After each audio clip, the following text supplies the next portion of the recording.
जोहार, पहचाना मुझे? मैं हूँ गणना प्रपत्र यानी इन्यूमरेशन फॉर्म। जैसा कि आप सब जानते हैं, झारखंड में एसआईआर की प्रक्रिया शुरू हो चुकी है और 30 जून से 29 जुलाई तक इन्यूमरेशन फॉर्म भरे जाएंगे। तो इसी दौरान मैं यानी इन्यूमरेशन फॉर्म आऊंगी आपके घर, वो भी डबल रोल में।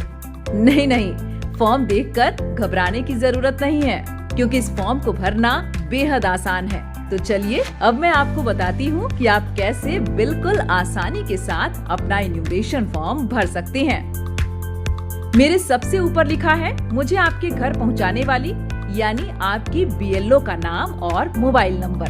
जन्म 1 जुलाई 1987 से पहले भारत में हुआ है तो आपको गत एसआईआर में दर्ज सिर्फ स्वयं की विवरणी भरनी है।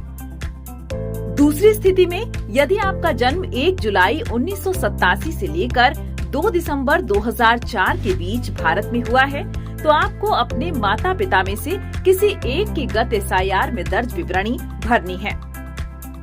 तीसरी स्थिति में यदि आपका जन्म 2 दिसंबर 2004 के बाद भारत में हुआ है तो आपको अपने माता और पिता दोनों के गत एसआईआर में दर्ज विवरणी भरनी होंगी। तो पहली स्थिति में जिनका जन्म 1 जुलाई 1987 से पहले हुआ है वो इन्यूमरेशन फॉर्म के इस हिस्से में अपनी विवरण में आप गत एसआईआर में दर्ज स्वयं का विधानसभा क्षेत्र संख्या, भाग संख्या और क्रम संख्या दर्ज करें। अब दूसरी स्थिति में यदि आपका जन्म 1 जुलाई 1987 से लेकर 2 दिसंबर 2004 के बीच हुआ है तो आप फॉर्म के दूसरे भाग के दाएं वाले हिस्से में अपने माता या पिता के गत एसआईआर में दर्ज विवरणी इस प्रकार भरेंगे। नाम वाले कॉलम में माता या पिता जिनकी भी जानकारी उपलब्ध हो उनका नाम लिखें। यदि उनका एपिक नंबर उपलब्ध हो तो यहाँ लिखें।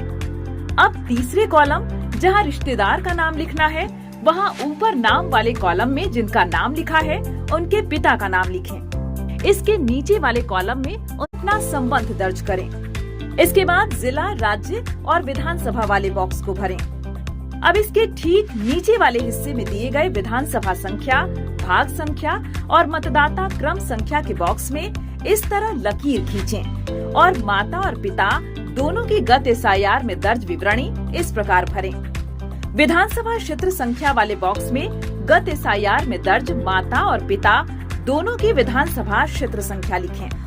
इसी तरह भाग संख्या और क्रम संख्या में गत एसआईआर में दर्ज माता और पिता दोनों की भाग और क्रमांक संख्या दर्ज करें। अब आते हैं फॉर्म के तीसरे हिस्से में। यहाँ आपको अपनी कुछ सामान्य जानकारियाँ दर्ज करनी होंगी, जैसे अपनी